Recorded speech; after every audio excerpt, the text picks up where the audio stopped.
Joint meeting of the Lewiston City Council and Planning and Zoning Commission. Joint meeting agenda, Bill Building, second floor, April 24th, 2024, 5:41 as advertised. Next order of business is the Pledge of Allegiance. If you would please stand and join us in reciting the Pledge of Allegiance. I pledge allegiance to the flag of the United States of America and to the republic for which it stands, one nation, under God, indivisible, with liberty and justice for all. Next order of business is citizen comments. This is an opportunity for citizens to address the council and the commission on agenda items or other items they wish to bring to the attention of the council and the commission. Citizens are encouraged to discuss operational issues in advance with the mayor and the commission. In consideration of others wishing to speak, please limit your remarks to 3 minutes. And we have a couple of members of the public here. Would you like to provide any comments?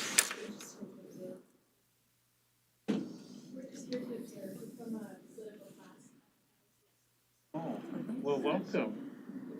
It's great to have you. Say hello to Dr. Hoffman and Dr. Britzman.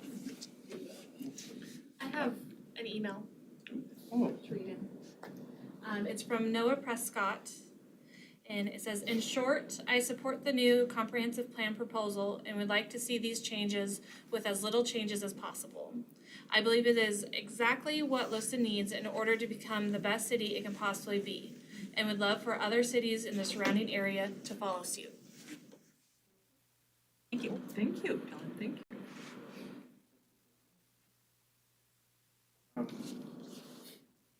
Before we move on to Roman numeral 4, who's our chairman of planning and zoning right now?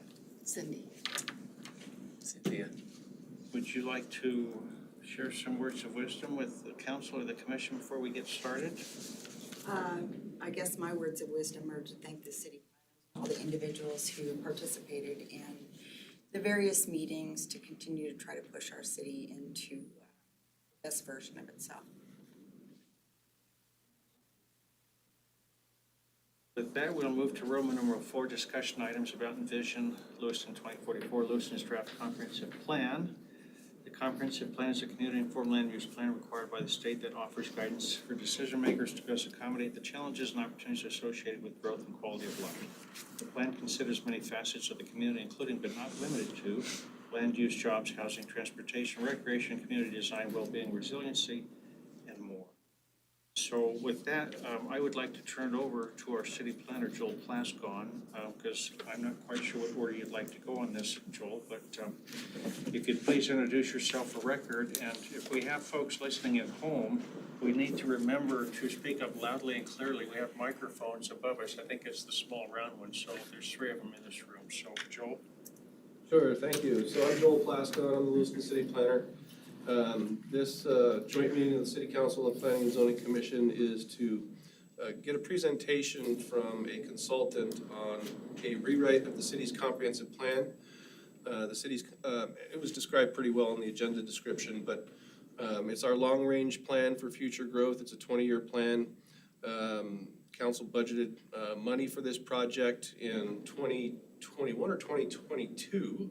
We started the project in January of last year. We're heading into the home stretch shortly. There's a very thorough presentation that's going to be given by Joe Moss from Logan Simpson. And I hope that you have had a chance to review the draft. It's been available online now since early April, and it's going to be available for public comment through the end of the month. What's in there is based on thousands of touches from the public since we started the project, based on public outreach and engagement that we've done, and the work of a steering committee representing a very broad spectrum of the community. So with that, I'd like to turn it over to Joe. All right, thank you, Joel. I'm going to try to share my screen here. Let me know if you're all able to see the presentation. Yep. Great. Okay. Well, welcome everybody. As Joel said, we're We're here to talk comprehensive plan. Joe, you're It's gonna been have to a speak a little long bit time. louder, or if we have somebody behind the curtain, we're gonna have to ask them to somehow turn the volume up for those of us that can't hear.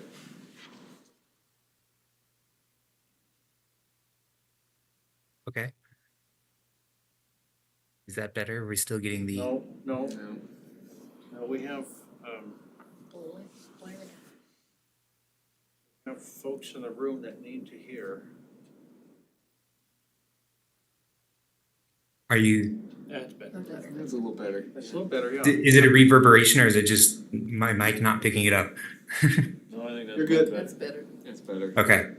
I'll make sure I speak up here. Thank you.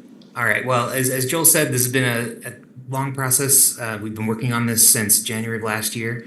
And so we're going to be giving you an overview of the project, what we've done to date, and then we'll walk you through the draft plan document before getting into some questions and talking about where we're headed next.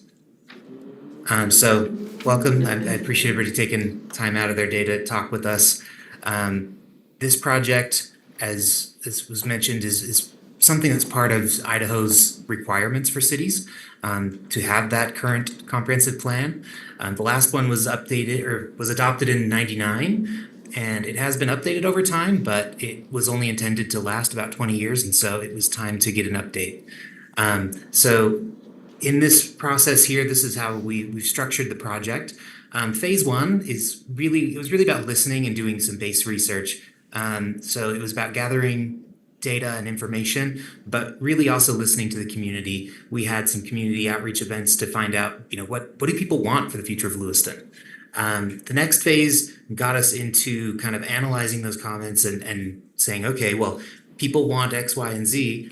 How do we form a vision based on the things that people are saying they want for the future of the community? And then after that has been developed more fully, we got into the third phase here where we're drafting the plan, and now we have this draft plan out and it's been available for comment. So just an overview of some of those public engagement processes. We did a number of in-person events. Last year, we were at the Art Under the Elms festival there at the campus, talking to people. There were pop-up events at farmers markets. We had a couple of different events at the library to talk to people as well. In addition to that, we had online questionnaires that we got thousands of responses from, so that was a great effort. And we've also maintained a project webpage, and we've been working with the city to regularly update the social media to keep the public informed about this project. We have also sent out information in newsletters and magazine articles, as well as email messages and out to interested folks. And then, as Joel mentioned, we have a really broad steering committee representing a lot of different community groups in the city, outside of the city, as well as just getting a lot of diverse perspectives on that committee. And they've been really instrumental in guiding this process.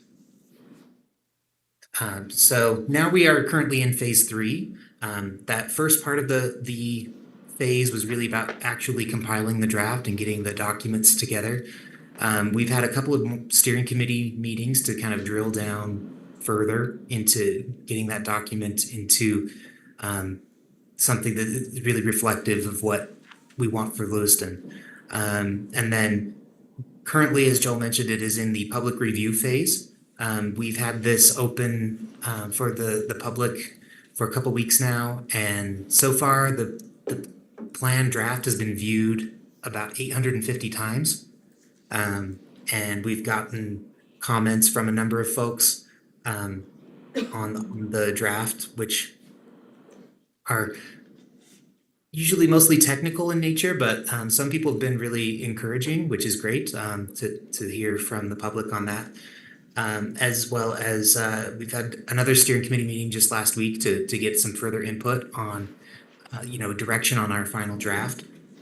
So we're here tonight talking to you on this meeting to get a little bit more direction on where we need to maybe fine tune on this draft before it heads into the adoption phase. So any questions about the project or kind of where that was at, that process, kind of how we got to where we are today before we move into the actual draft? We do have a question, Joe. Counselor Forsman. Is the dates that you have on the slide like tentative, or we're hoping to aim for those dates?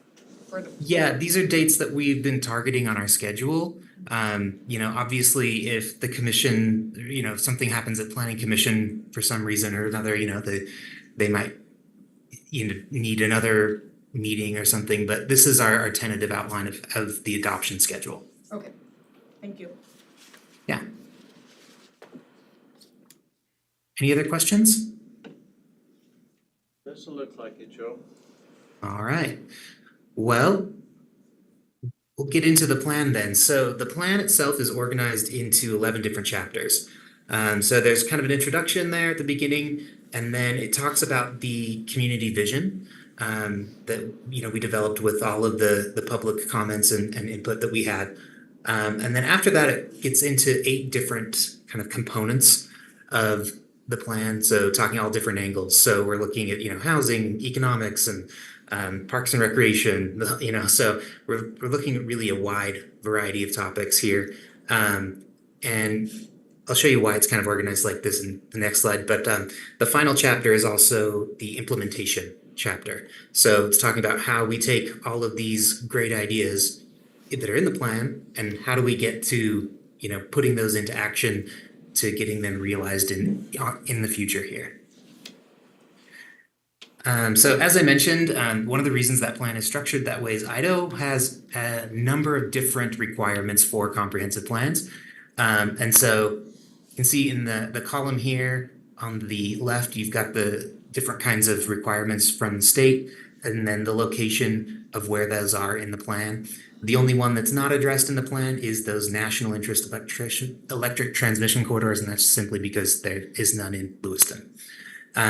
So we've tried to make sure we are fully in compliance with those requirements, and this is kind of how the relationship between that organizational structure and state requirements looks.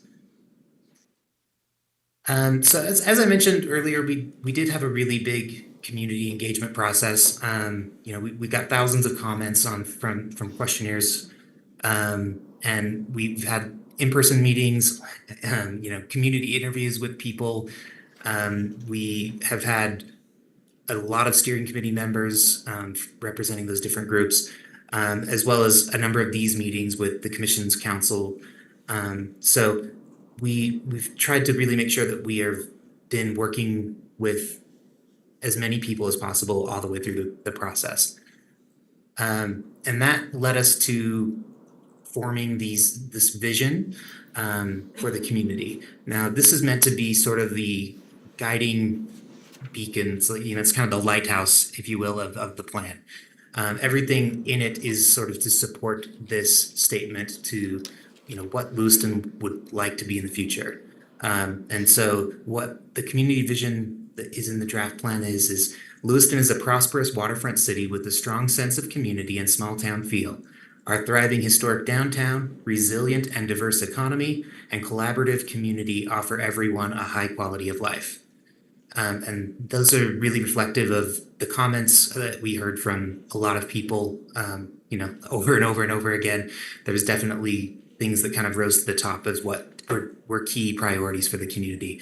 And so we've tried to capture those in that statement. It's a little long, but we do think that it kind of comes to hit all of the points that folks wanted to make sure we included. And then that gets into themes. So, you have this vision up here, and that breaks it down into 3 different themes that kind of help support this vision. So this plan is organized with these 3 different themes in mind. So the first one is focused around economic resilience and diversification, that Lewiston prospers as a regional economic hub. The second one is collaboration and investment, that Lewiston makes strategic investments while building community trust and connections. And then the third is high quality of life, that Lewiston provides a high quality life for its people. And again, these are sort of components of that vision statement, and how we have kind of organized our goals and objectives around these different themes to help achieve that full vision process. So as you can see here, we've used these kinds of icons in the plan. Now these are sort of related to health, but these different colors here, these 3 colors, talk about those themes. So you'll see those different colors represent those themes throughout the plan. But there is also a significant health integration in this plan. As Joel mentioned, part of this plan was funded with a grant from Blue Cross Blue Shield of Idaho.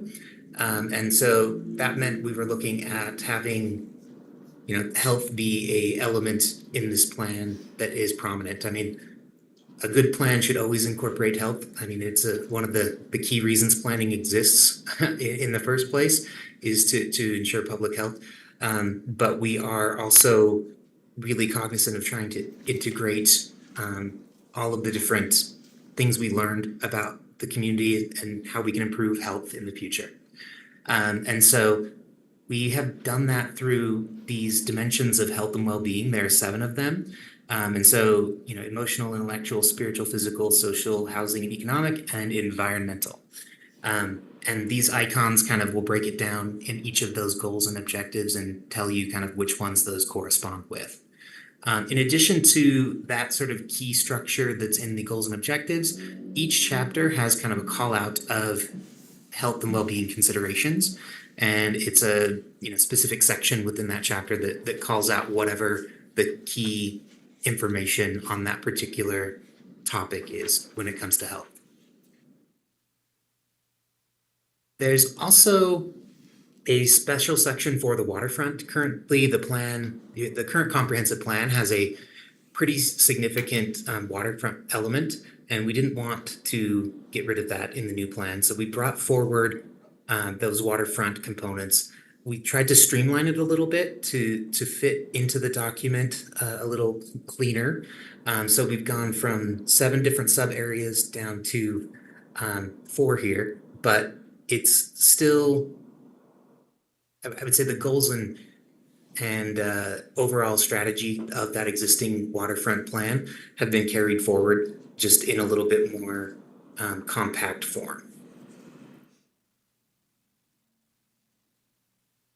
The land use chapter has a couple of things going on that are going to be new.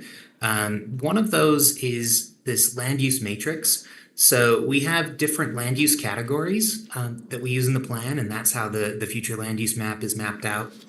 And then we've put together this matrix of different uses and different, to kind of give you a sense of what goes inside each category.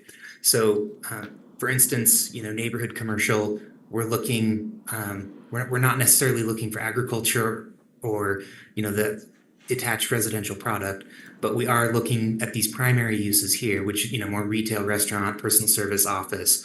The gray dots indicate secondary uses. So they might support those primary uses, but they're not necessarily the reason that zone exists. So,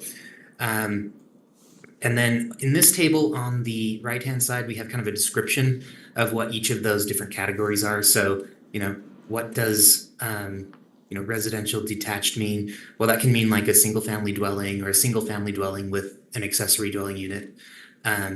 So that's kind of what we're talking about there. And how that shows up in the plan, there's a bigger description of each of these land use categories, and then those are all represented on the map here. So this is a snip of the community commercial land use category, and it has a number of different components here. So the image is just kind of a little thumbnail showing you where on the map that particular category appears. So it kind of focuses it in so you can see, where in the city that's going to affect. And then you have a description at the top which talks about kind of what this category is. It gives you some examples of, things that might fit into that category. So, office or storage facilities, technology, and software firms, grocery store, supermarkets, these kinds of things all can fit into this as a kind of example of what that might look like.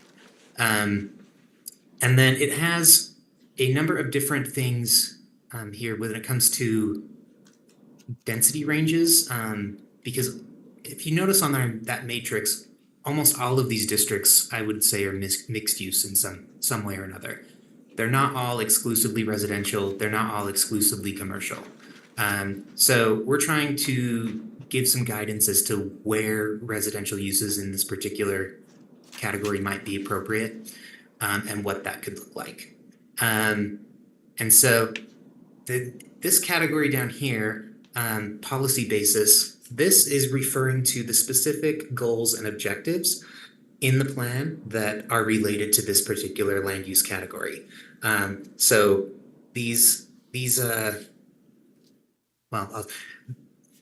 all related to different goals and objectives. So this one is, community character goal 3 is directly related to this particular place type.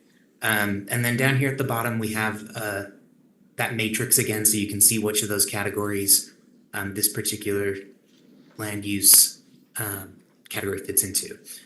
And then obviously these kind of all get compiled, all those different land use categories get compiled on this map here.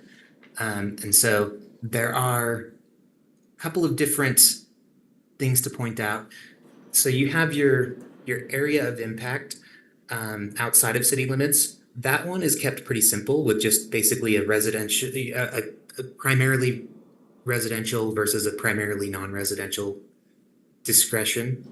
And then within city limits, there's a lot more sort of nuance. And you can see there's a couple of key spots in town that are in this blue. That is a special use. So, you have like the fairgrounds, the airport, cemetery, the hospital campus, the port. So those are kind of key areas that don't necessarily fit neatly into one of those other categories. They're kind of their own thing. This does also cover transportation. So it talks in the plan about different strategies for the roadways, the airport, for instance, and the airport's actually kind of an interesting component to this. The airport plan in the existing plan is actually fairly new. It's only a few years old, and because Idaho has some pretty strict requirements about what is sort of required in that, we wanted to make sure we kept most of the substance there. So there's actually an airport appendix in this plan that maintains a lot of that sort of technical information. And then this is just giving you kind of an overview of what is in that particular section. But the transportation section as a whole does cover things like, roadways. It does talk about the port, waterways, as well as transportation like buses, microtransit, those sorts of things. The economic development and housing chapters, they give you kind of an overview of some of the high level big takeaways from the existing conditions report, which is another appendix to this plan, which has a lot more extensive research than, if you wanted to, find out more about a specific item, you can pull the existing conditions report and find out that more data-centric description. But we've tried to keep it pretty concise in the actual plan here. So we've given you kind of an overview with the context, and then get into those goals and objectives in the plan. So both the housing and economic development are pretty similarly structured that way. So you can see that there's some baseline data from what we've learned, and then obviously we have those health and well-being considerations being called out specifically as well. I will say it's a pretty similar story here when it comes to parks and recreation and natural hazards and resources chapters. You have the overview of the different components. So for parks and recreation, there's the parks and trails and open space components. And then in natural hazards, there's a number of different things we talk about, view corridors, groundwater, renewable energy, the urban tree canopy.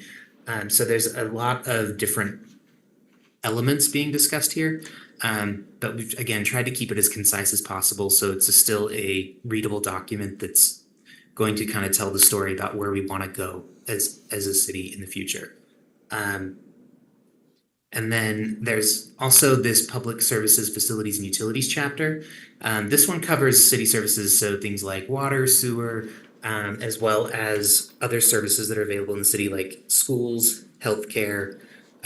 So, just giving an overview of kind of what's available in the city and how, future growth might affect these particular services. This is an interesting map too that I will point out. This is an excerpt from our health conditions assessment, which is in another appendix to this plan. Again, because there was a significant health focus in this particular plan, there was a health conditions assessment that was put together for it, and it outlines different data points for the city based off of census tract. So there's about 35 different criteria that those census tracts were scored on, then this was compiled, and this is kind of the overall map of kind of areas of the city that were doing better or worse based off of those scoring criteria. So again, that health conditions assessment is another appendix to this plan, so you can read it in its full sense, but we've tried to give you the most important details up front here in this section of the plan, so you can get the story from the plan as well. And then the last chapter is an implementation chapter. This is actually quite an important one, and it helps give you a view of kind of where we're headed with, how we want to put this together. So it talks about plan management, how we're going to make amendments to the plan, if things change in the future. It also gives you some decision-making criteria here. So one of the goals of this plan is to give decision makers and as many tools to make good decisions that are going to be consistent with the vision as possible. And so some of these things are included in the decision making criteria, like compatibility with the future land use map, those future, is it meeting the themes and goals and objectives of the plan? Is it demonstrating that it can meet the planned infrastructure for these areas, or so there's a lot of different things in there that can help when you have a decision to make about some kind of proposal somebody brings across to the commission or the council. As well as the other component of this is an action plan. So the full action plan is Appendix A, and it breaks down each goal and objective with a number of actions that are recommended, and each of those actions are assigned a type, priority, timeline, and cost. So, as far as type, it'll tell you if it's like a regulatory reform, if it's maybe another plan or study that needs to happen, if it's a program or resource, or if it's going to be a capital project that the city needs to look at completing in the future. Priority gives a sense of kind of if it's a low, medium, or high. Some of this is based off of things like, hey, is this something we've been working on for a while and we have to get this done before other things can happen? There's a number of factors that can go into that, but it's basically meant to say that, hey, we need to strike while the iron's hot on this one, or this is really important in order for other things to happen, or there's a little bit more flexibility. So again, giving you guys an additional tool as to prioritization. And then implementation timeline, giving an idea of how long, some of these action items should take, as well as anticipated cost. So, it's always kind of hard to ballpark some things. But, is this something that's going to be, less than $20,000, that's going to be fairly low budget in the long term? Or, is this a capital project that's going to cost a lot of money in order to complete? So we've tried to give a sense of kind of what that looks like in the action plan. And here's what that looks like in practice. So you have a goal here in green, and then underneath it is an objective in the gray. but then the action plan is here in white, and you get the the type, the priority, timeline, and anticipated cost. These abbreviations here, so this is LU, so that corresponds to the land use chapter. So community character is CC, the transportation and connectivity is TC. So we've tried to kind of relate those back to those chapters pretty easily and intuitively that way. And then they're numbered in this structure, so each of the objectives or each of the goals, is the first number, the objective is the second number, and then the third number is the number of the action.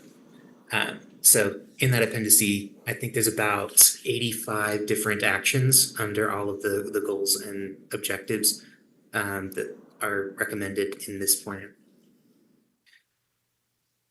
But in addition to that appendix, I think the action plan is probably the most important appendix, but as I mentioned, there's a couple of other ones, the existing conditions report, the health conditions assessment, and the airport plan. And then in addition to those, there's also a public engagement summary of all of the different things we heard during phase 1 and phase 2 from the public that helped formulate this plan. So those documents are all part of the public draft that are available online as well. And so we're planning on making sure that these all get into the plan so nothing gets missed.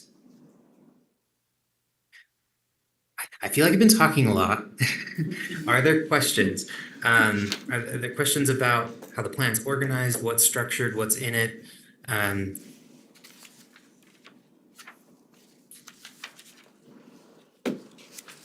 had a quick question about the area of impact.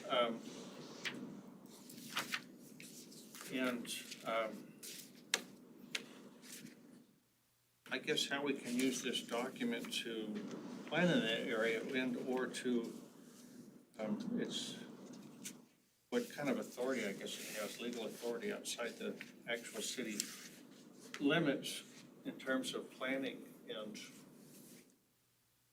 Yeah, absolutely. That's a good question. So zoning is, one of the best tools that the city has in order to help enforce this kind of future land use map. That's a tool. It's going to be different than the future land use. This is saying this is our ideal scenario of what we want things to look like in the future. Zoning is a great tool to be able to do that. Now, legally, you can only zone what's inside your city limits, right? So the things that are outside in the area of impact here, the primary objective with those is to coordinate growth with the county. So you have areas that you can expect to be non-residential, and you have areas that you might expect to go more residential as things grow and develop.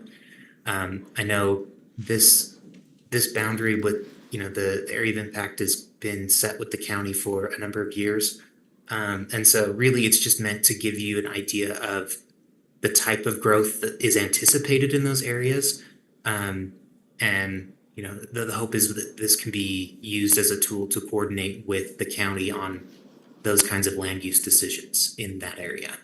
Mayor, can I add to that? Please.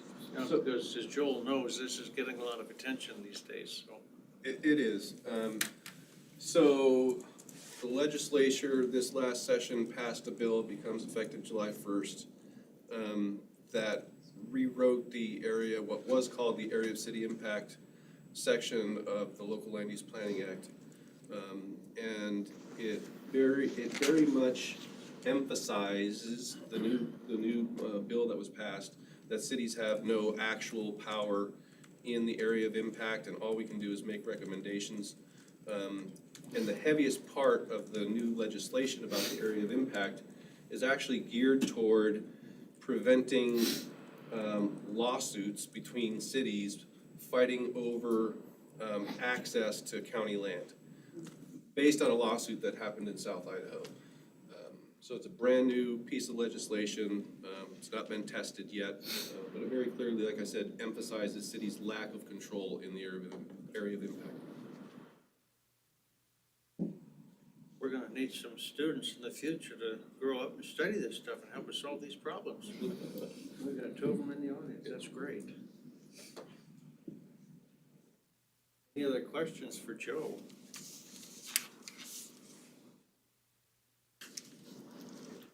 Councilor Forsman? Kelly.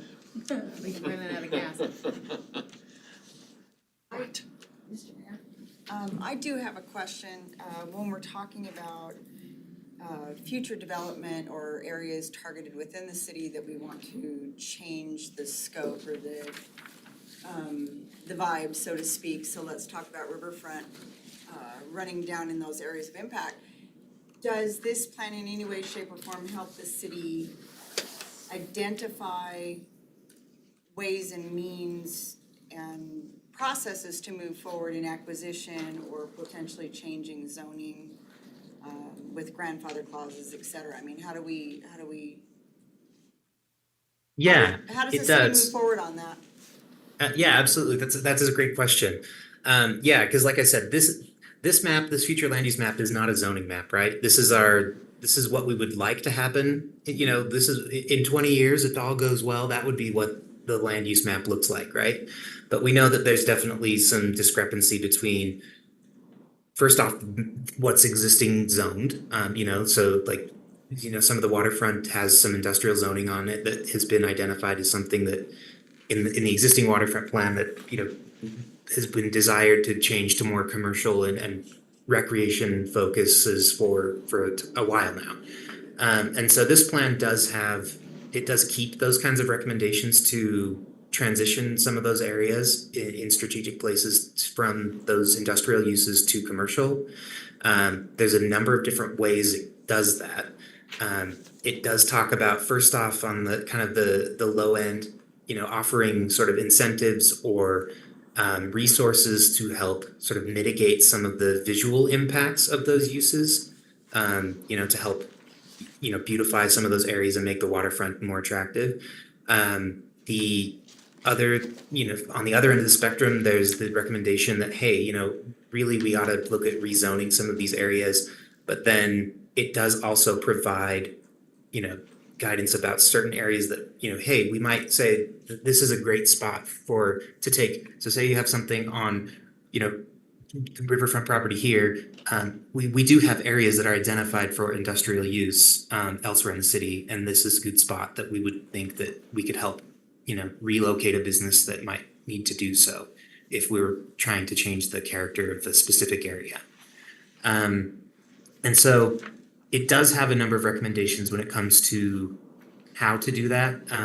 You know, like I said, it spans the gamut from saying, yeah, we should help relocate a business, but also there's a lot in between. You know, like I said, on the soft end, it can be as small as just helping mitigate some of the visual impacts in the short term to help those blend in better with newer commercial uses that could potentially be going in. But also, you know, saying, hey, we understand that this is a long-term strategy, and we're going to have to create some, you know, maybe there's some incentives, there's some levers that we can do to help entice people to move, or, you know, maybe there's some other kinds of resources that we can put together with a, you know, kind of a resource package saying, hey, there's all these things available to help you if you want to move to an area that's better suited for those industrial uses in the long term. Madam Chair, may I add on to that? Yes, please. So just a couple of examples directly out of the current draft of the plan. These happen to be specific to the waterfront. One is, it says right in here, establish land use patterns along the waterfront that balances commercial and industrial needs while maximizing opportunities for waterfront recreational activity. Another one is facilitate a catalyst development on the Twin City food site that improves connections between downtown and the waterfront and provides additional social, recreational, and economic activity. So Joe mentioned in his description of Chapter 11 implementation that we not only have the action plan to work on to help implement these broader goals and objectives, but in addition to that, we're going to be creating, after this plan is adopted, and this is the whole, planning isn't everything and it isn't the only thing either, it's just the beginning, because we're going to go through this plan once it's adopted, and we will have a committee or a group of people, and it'll probably be mostly the Planning and Zoning Commission, and we'll identify prioritizations for the different goals and objectives, and then proactively pursue those on an annual basis.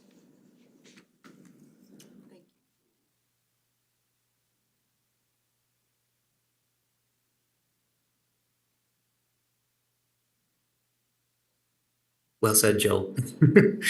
Are there any other questions?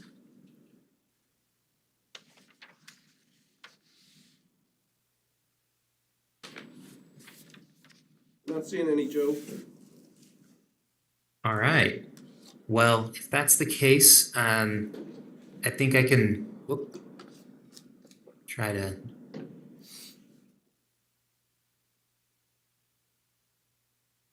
Roll back here. I went one too far. Sorry about that.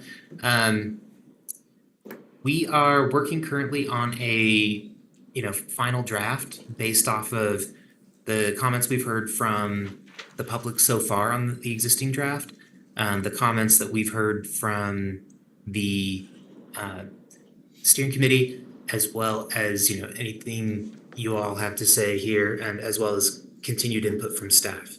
So we are working on revising that plan, and that final draft will go out for the planning commission in May.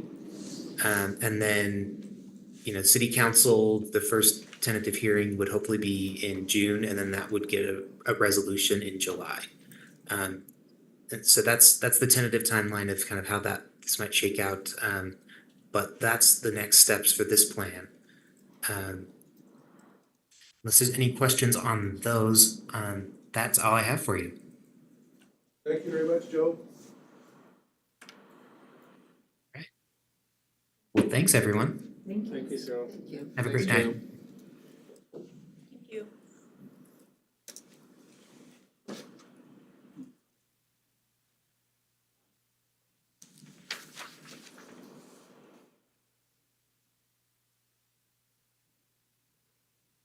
Madam Chair, you ready to move on to the next agenda item? Please. Roman numeral 5, unfinished and new business, planning and zoning commissioner comments, item A. I'll turn that over to Chairman Paul and let her ask if the commissioners have any questions or comments. Okay. Thoughts, commissioners? Gabe? About this or in general? That would be a fine question, wouldn't it? Since today's meeting is predominantly, I don't know that we have old business at this particular juncture, so since today's meeting's all about the comprehensive plan, what were some of the thoughts that you made or?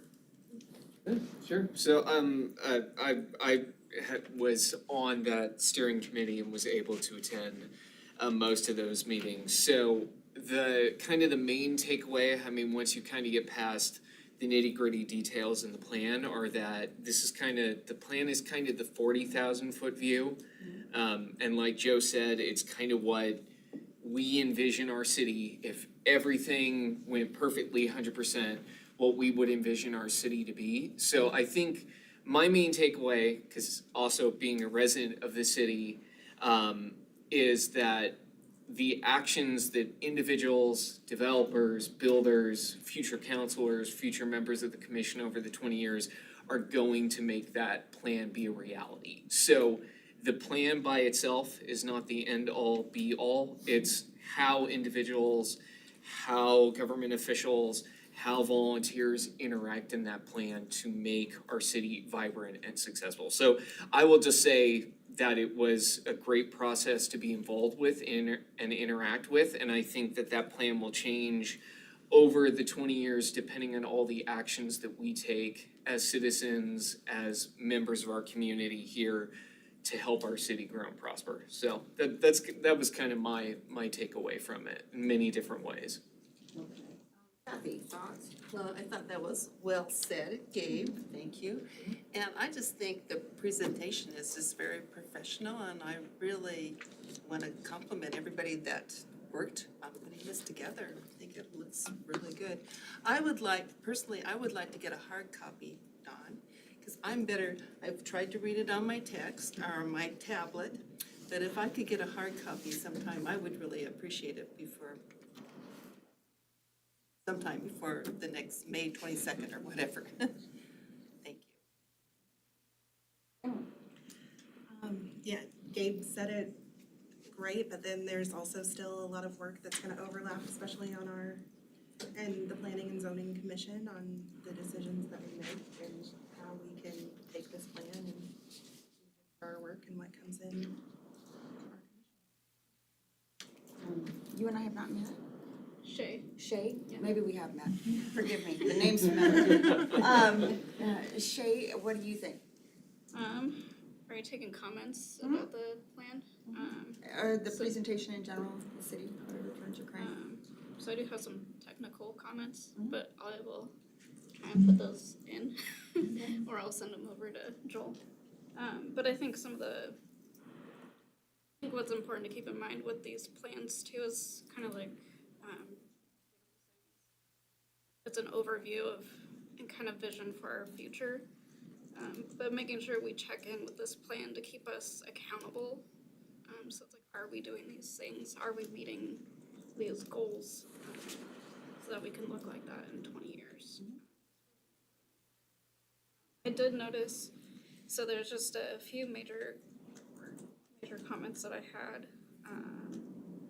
It looked like I was talking about the waterfront, and I think another good idea would be to revitalize the Lewis Clark Center and Clearwater Landing interpretive areas.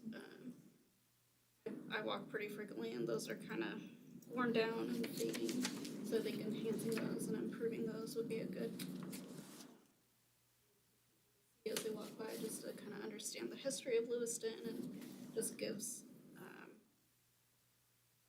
good kind of view of the city. And also under the arts and culture, it was lacking a little bit to me because we do have a lot of different venues that we do. So we have the Snake River Music Festival. We also have the Art Walk downtown. We have the Lewiston Civic Theater. And we also have businesses such as Art and Court. And there's slowly other businesses as well that have kind of popped up over the years. But I thought it'd be important to mention those things that have been a part of our community for a while.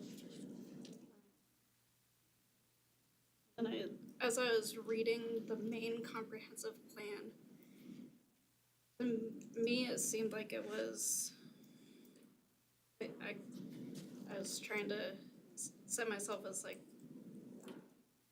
who's our audience? Like if you're reading it, like I think numbers and data and graphs and kind of those visuals help. So I think maybe taking some of what was in, I believe it was Appendix C, maybe some of those things that overlap, such as like economics, transportation, demographics, and maybe putting more of those things into the main comprehensive plan would kind of help.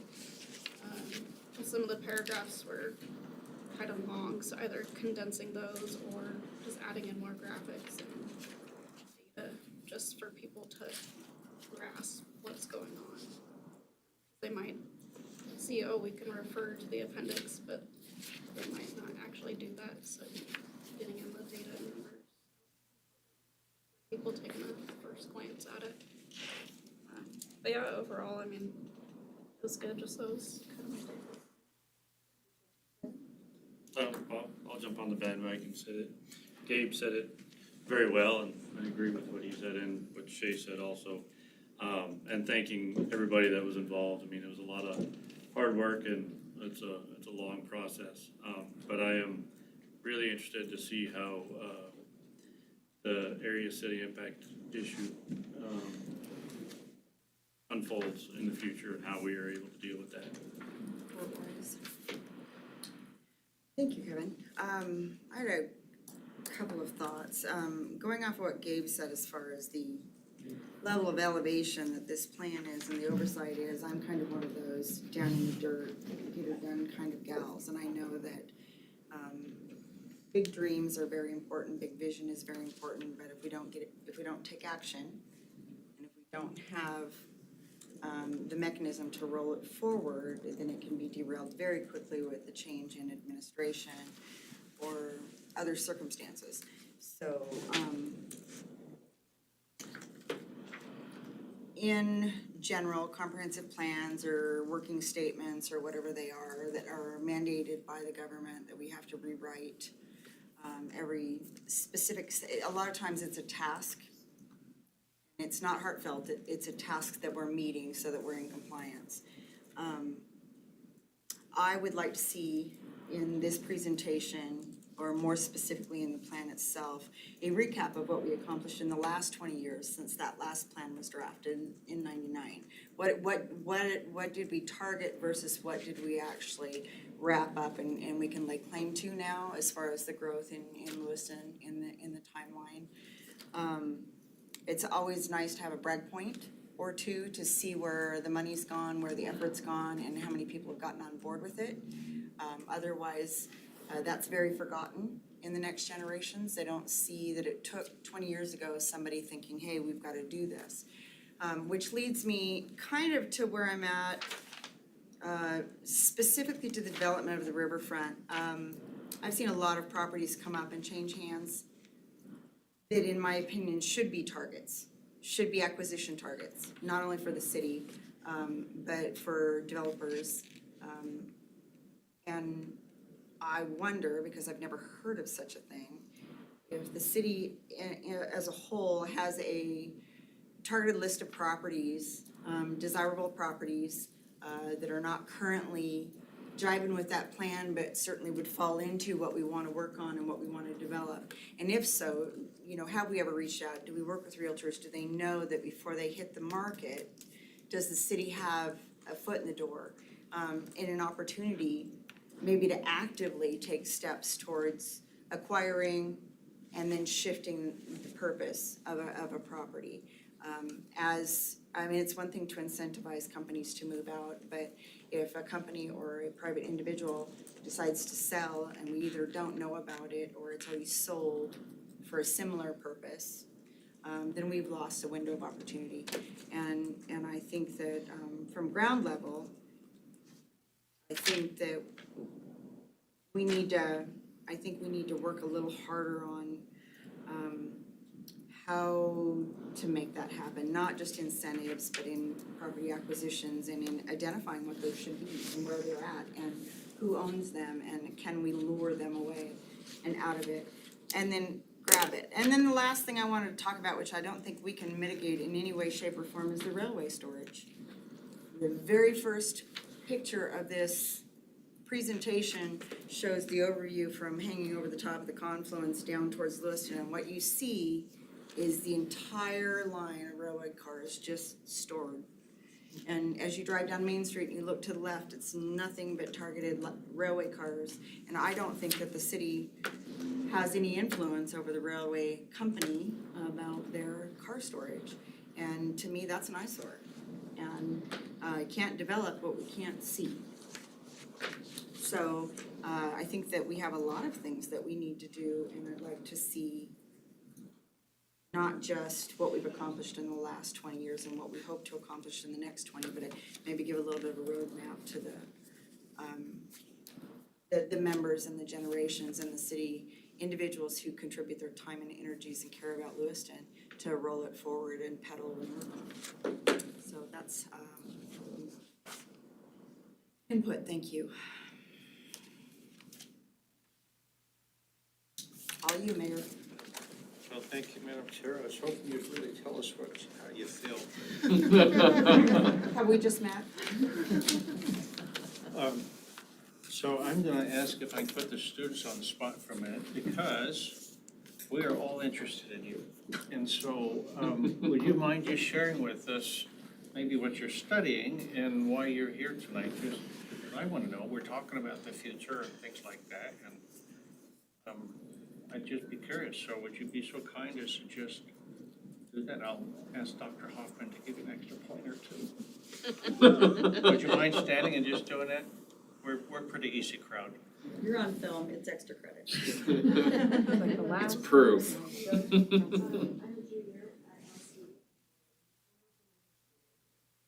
I'm here because Hoffman asked. It looked interesting, so I decided to. It was interesting, very much so. Thank you.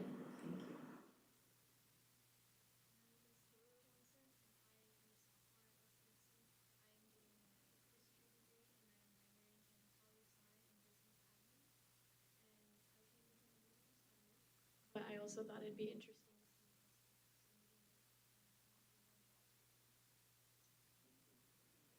this is where the rubber meets the road, you know, and your planning and zoning commission, which are the folks on this end, I have to tell you, I think they really do the yeoman's work for the city.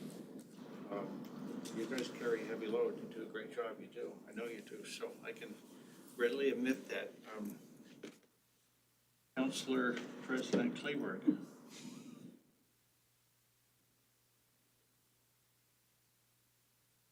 Well, I've got, several thoughts on this, in agreeing with some of the comments made by the P and Z. The waterfront plan, that took quite a few years. I mean, that goes back to when I was on the Planning and Zoning Commission, which was a long time ago.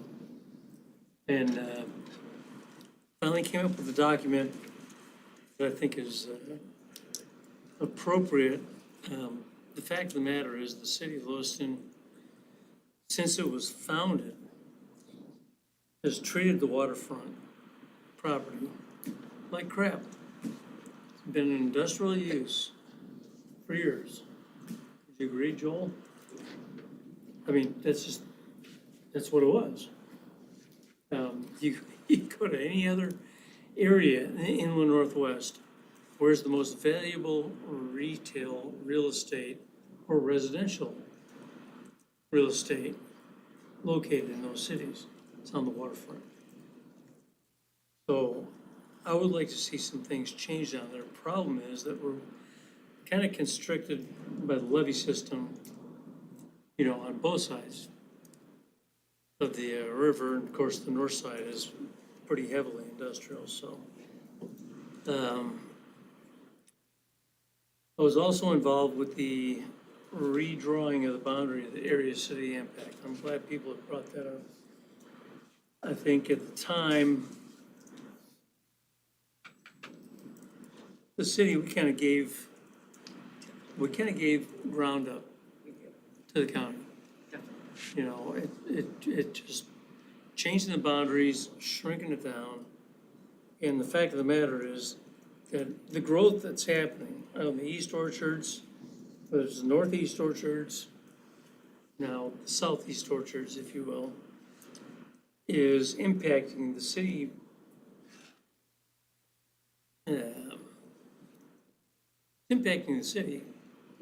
through the road department. I mean, those people, they don't want to pay city taxes, but by golly, they just live out there in 23rd Street. So they get to enjoy our streetlights and drive down our pothole-ridden Powers Avenue, which is what it's turned into because they pay no impact fees.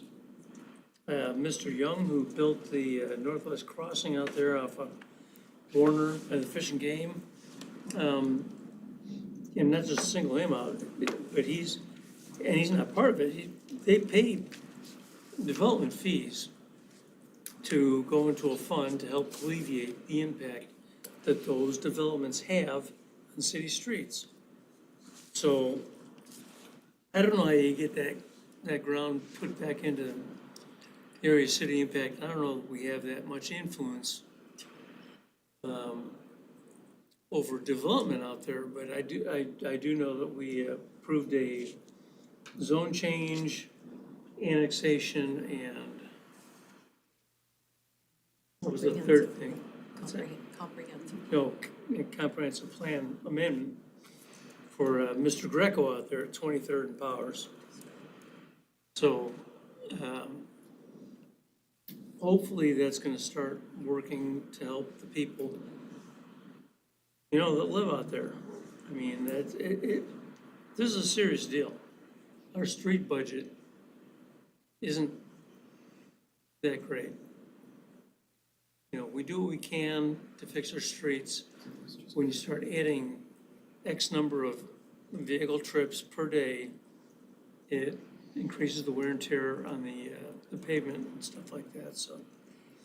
And Gabe, appreciate your comment about the 40,000 foot,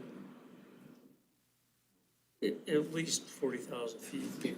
I mean, you can't, when you're looking at we're looking at a 20-year window, at the minimum, with this new plan, you gotta look at it from way up here.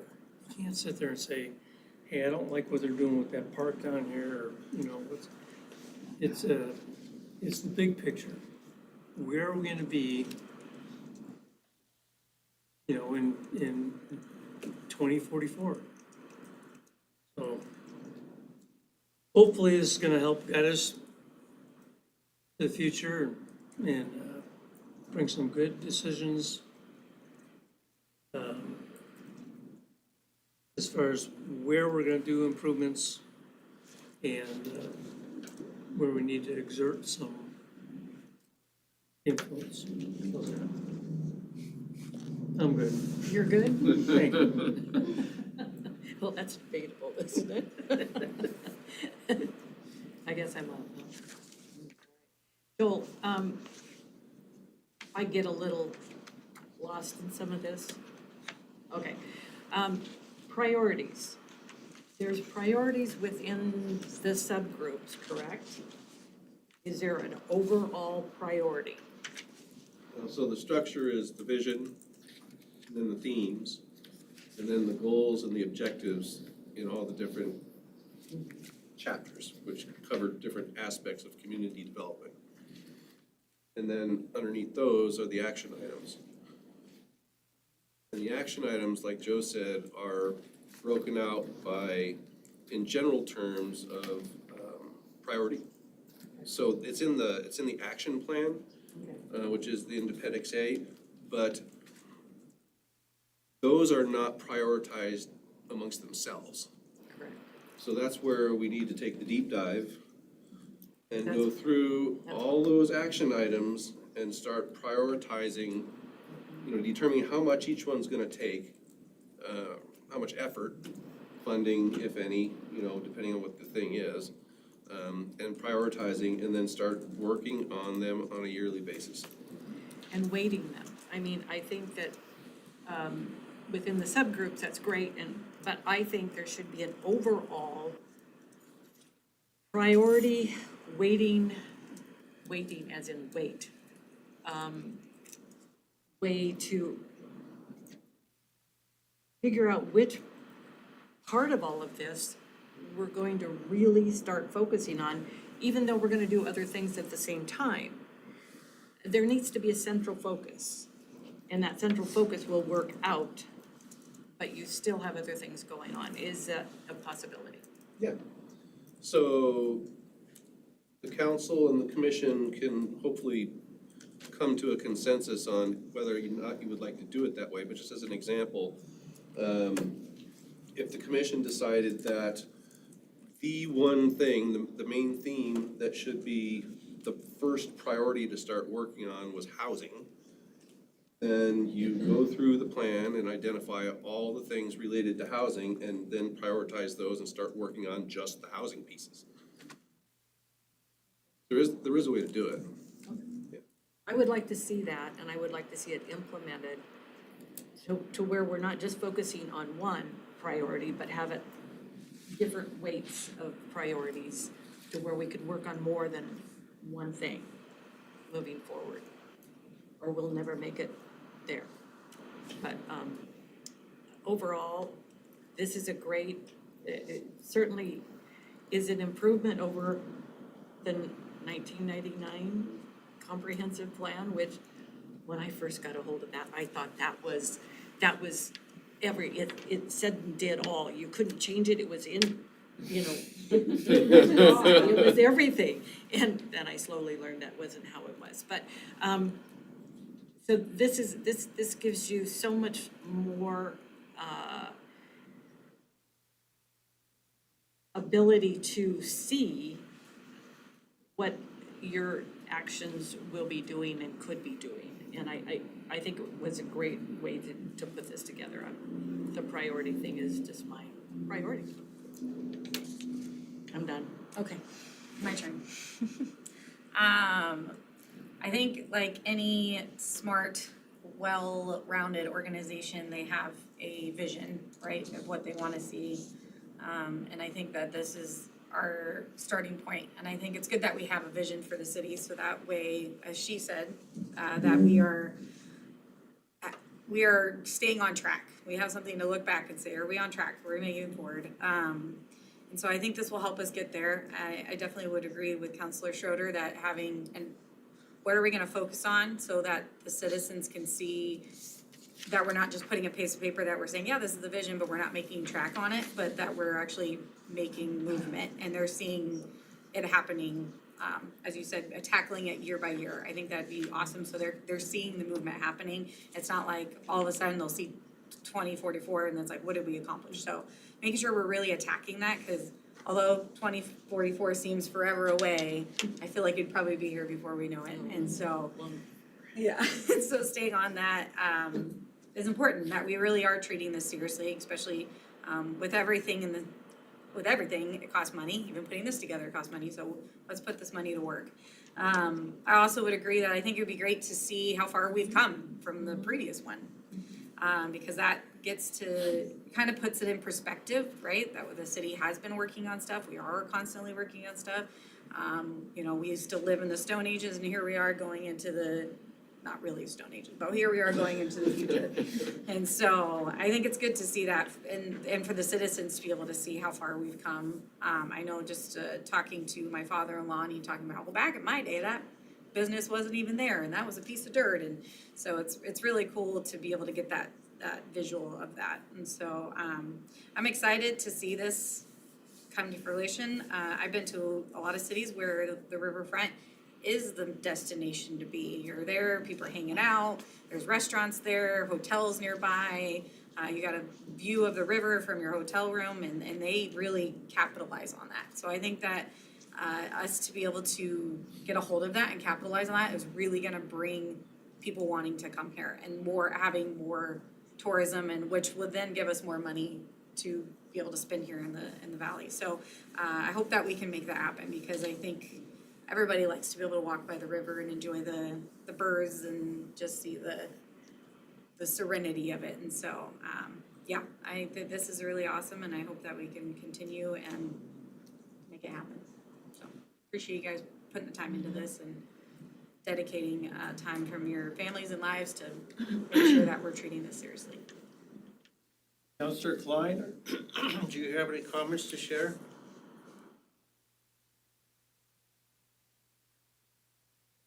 I don't right now. Everybody seems to have really good ideas and opinions about.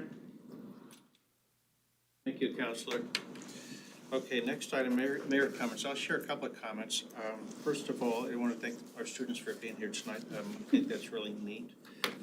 Just a couple of thoughts, and these are not late additions, they're not criticisms, but as I think about future land use map and the growth of the city and things that are going on, I wrote down a couple of thoughts here. One of them is the Port of Lewiston, and I think the port should really be viewed as a partner in any kind of long-term planning that we do, because the Port District is actually the entire county. It's not just the land on the north side of the river.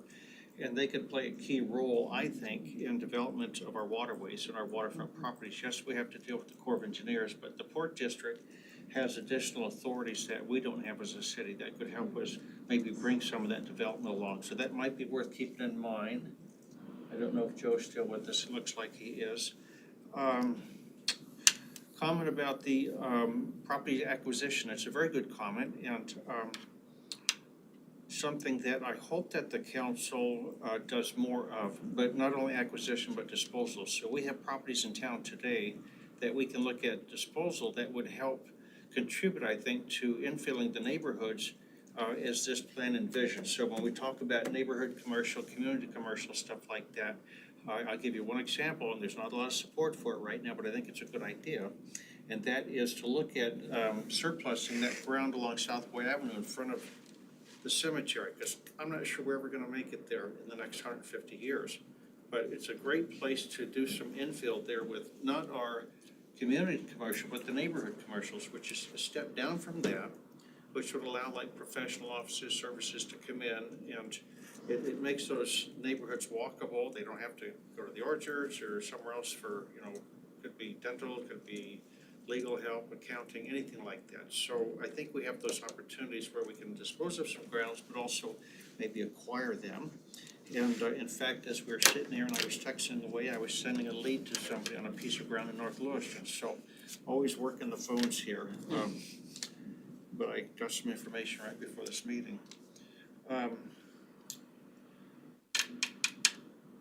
Then also, for whatever it's worth, Joel, in our Public Works Department, we talk about that someday we may be going over the hill and down to Tammany with our wastewater, and so we have a couple of projects right now where I think we're finding out that there's gonna be some challenges for the property owner, and what they thought they had doesn't exist, these kind of things. But as we develop out by the rodeo grounds, we develop south of the airport, all the way around Southport, where all that's going on, at some point it's gonna make sense to go down the hill with this stuff and gravity feed it down the Snake River and over to that. And as we do that, even though it's outside of our city boundary and it's not currently identified in the area of city impact here on this map, this future land use map, I think anything between Tammany Creek and the city boundary today is probably gonna play into some of our future decisions on what we do. So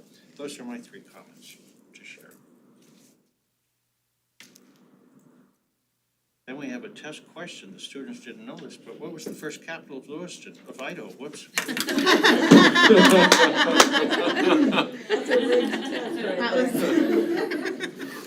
Can I Should say, ask him what happened. can I say a 4-letter word? Fudge, no, that wasn't that.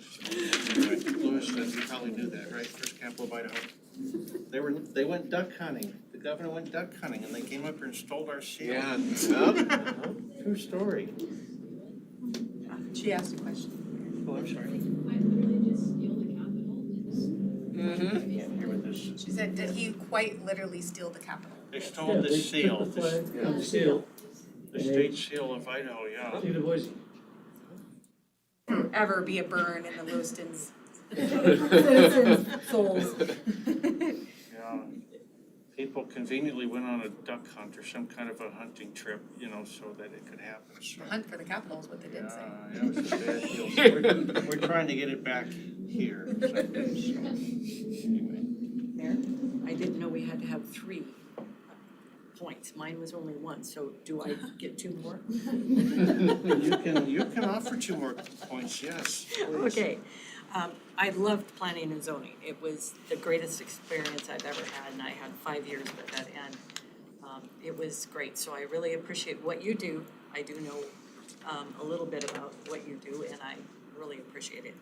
1863, you started on this, and you didn't finish it. 1863, when the first paddle wheelers came up the river, they tied up on the Twin City Foods property. And that was when commerce started in Lewiston, 1863. Now that property, yes, maybe has been abused, but it's still a very, very, very important part of, or can be a very important part of our economy, and we need to look at it for that reason, historically and relevantly. Did I get 3 in? Or did I only get 2? That's 4. Well, that's 4. Well, I think it's 2 plus 1, so I think it was 3 in the end. So anyway, just to give you a history lesson. And so you were listening to that, right? 1863, don't forget. Oh, and the first city council meeting, which is very interesting, the first time they had a city council meeting, do you know what the topic was? Garbage. Yes, clean up the city, too much garbage. How did I know that? Don't tell anybody that. What year? 1863, 1863 was the first council meeting? yes. We're still 1860. talking garbage 100 and some years Yeah, I know later. it. Cleaning up the community, that's, Clean it up. we're always talking about that. So anyway, I'm done. So, Mr. Mayor, I have a question about, we talked about impact, the area of impact. How is that decided? Because I thought it was just within a certain amount of area from the city boundary, and it doesn't sound like it's done that way. I thought it was a mile from the boundary of the city. that has changed over the years so much, but Joel was just giving us an update. It's not a set, just, So it's is a it very negotiable? broad, it's just a very broad ambiguous criteria. And it's, again, that's changed in the new state code, so we'll have to revisit that. So is that revisited every year, or is it revisited at a set time? Under the new law, it's supposed to be every 5 years. Gotcha, okay. And it's a lot of changes coming. If I can do a really quick follow-up, last week or 2 weeks ago, I stumbled across a video of a realtor, a young man out of Coeur d'Alene. And apparently, one of his buddies invited him to come down to Lewiston, where he filmed the entire thing and put it on YouTube. Oh, I watched that. So the gentleman in question, as he walked around, I think there was a line in there where he was like, do the citizens of Lewiston have any merit, or, and then he kind of segues off, and his overview was that Lewiston is visiting an era gone well by. We're about 20 years behind what we should be. We're not very bright and shiny. We've got a lot of dilapidated properties. But gosh, those people are sure chatty. So I think that Lewiston can certainly do better, but it was interesting that somebody who in the coming generations believes what they know what a city is supposed to look like. And we don't jive with that. We don't have the skyscrapers, the high rises, the shiny things. We have friendly people. Aside from our political aspirations and views, apparently. It was an interesting perspective, and I know it was just one person's, but I'd sure like to see us be a destination, and not just for the aging that want to live in the warm. Councilor Claiborne. If I may, just to follow up real briefly. I remember when I first came out here to go to school up at Idaho, it was back in '78, we were playing soccer up at North Idaho College. And we stayed at a house that was kind of down there along the lake. And if you looked at it back then, again, kind of getting back to my point about what we've done to our riverfront, that place was a freaking dump. I mean, you had the Simpson Mill, there was creosote leaking in the river, heading straight down to the dam that Vista built. And here we are, 40 years later, 35 years later. Go up there and take a look at it now. I mean, that's what I like to see. I'll piggyback on what Cynthia has said, that, and as somebody who lived in Coeur d'Alene for several years, and I think what a lot of people kind of forget when they compare, say, one city to another or one area to another, is we as people really like to focus on that one thing and be like, that was the reason why it happened. But I think we tend to forget what the catalyst, what I call a catalyst, is for actual change. So for Coeur d'Alene, for example, it was Hagedorn investing millions and millions of dollars. Now, I am not saying that they haven't done other stuff in Coeur d'Alene, because this changed completely since I lived there 15 years ago. But all the things that went into that before that, you can call it random chance or luck or whatever, that somebody came in and spent millions of dollars building up that resort, and then all the waterfront and downtown development that came after that. But there were things and mechanisms that were put in place to lure him to develop down there. So sometimes it's blind luck, sometimes it is just random chance, sometimes it's the processes that have taken place to get that person to put that initial investment in. And that's kind of what I view this plan as hopefully leading towards. Well, I'd like to go on record and say I don't want to become Coeur d'Alene. Yeah, no, I agree. I do agree. I rent out hives when I have to drive amongst all those people, but I will say I think that we have a lot of room and opportunity for improvement. Yes, yeah. One more. And then I'll make a motion to adjourn. Okay. I think, you said the word destination. And I was a travel agent for 24 years, I don't know what it was. Lewiston was never a destination. Now the cruise boats came up and I wasn't paying attention. I just moved into Normal Hill in a big house that required a ton of work. And so I wasn't paying attention. And a historian came to the house and said, Kathy, we need to have somebody open their house. It's a historic home. Today it's 118 years old. But to open their house to a historic home, and I'm going, what are you talking about? And he said, well, the cruise lines are here and they travel with a bus. I said, you mean we're like New York? We actually have hop on, hop off buses? And yes, we do. So today we are a destination, but we want to really build on that. We want the waterfront to be the best thing for them to come up the river for. I chased 2 of the buses up the hill this morning. Oh, did you really? Good girl. No, it's been great having them here, and we had over 9,000 people come through our home in a 5-year period. Excellent. It was amazing. Counselor Forstman. With that, I will make a motion to adjourn. I'll second it. Okay. All right. Moved by Counselor Forstman, second by Counselor Schroeder to adjourn. Those in favor, please signify by saying aye. Aye. Aye. Opposed, we stand adjourned. Thank you, everyone. All right, thanks, guys. Thank you.